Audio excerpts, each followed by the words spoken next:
It's like we have this dimension we're in. We go to another dimension. It's like we become disconnected. Right.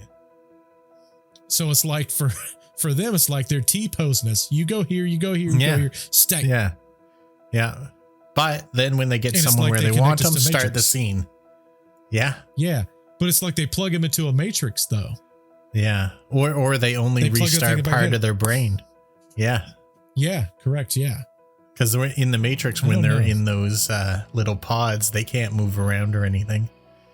It's just their brain that's active. Exactly. Yeah, that's interesting. It's very similar. Yeah.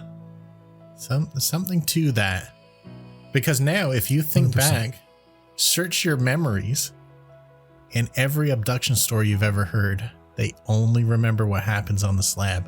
They never remember being walked to it or being carried to it. If there's more than one person, they don't remember being swapped. Correct. Like, interesting. It is very interesting. That's the kind of thing that all these stories have in common. But if you were telling it, you wouldn't think to include that. Right. Interesting. Well, all these guys told exactly that story. All of them drew the same picture.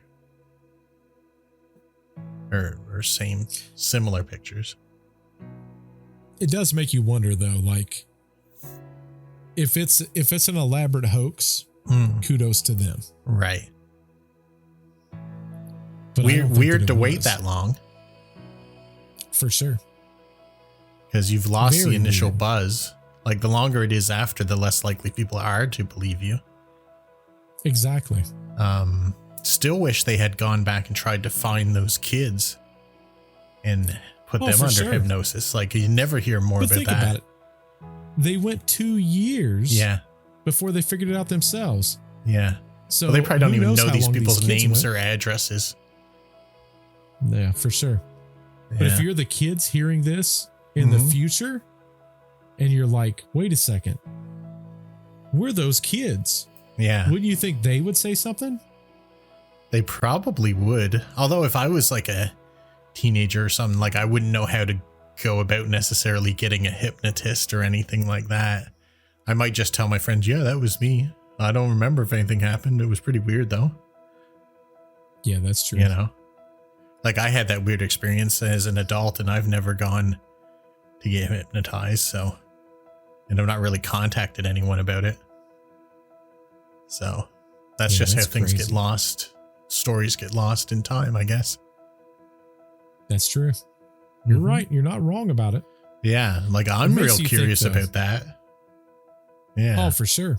I would really like to know what happened with those kids, what they saw, what they felt, what they experienced, what their thoughts are. Yeah. Like that could be a game changer. Traumatized in any way, or, you know, do they have repressed memories that they're not in touch with? Do they have nightmares about it? Like, well, this is stuff we don't know. I looked around, but I couldn't find any information on it. In fact, every time people tell this story, they leave this whole part out, except when you hear the 4 guys tell it themselves, or 3 guys tell it themselves. They include it, and that's why I had to rewrite it. Yeah. That's interesting. Huh. Yep. That's pretty cool. And I think that's actually interesting enough. Yeah, I think it's interesting enough to include, so I wasn't going to go live without it. Oh, for sure. Yeah. I think that's the key to kind of brings this whole thing kind of around full circle. Yeah. Very interesting. Yeah. But that's their experiences. I know that with Barney and Betty Hill, there was a series of things that was brought back to them when they was under their regression hypnosis that they also didn't remember. Right.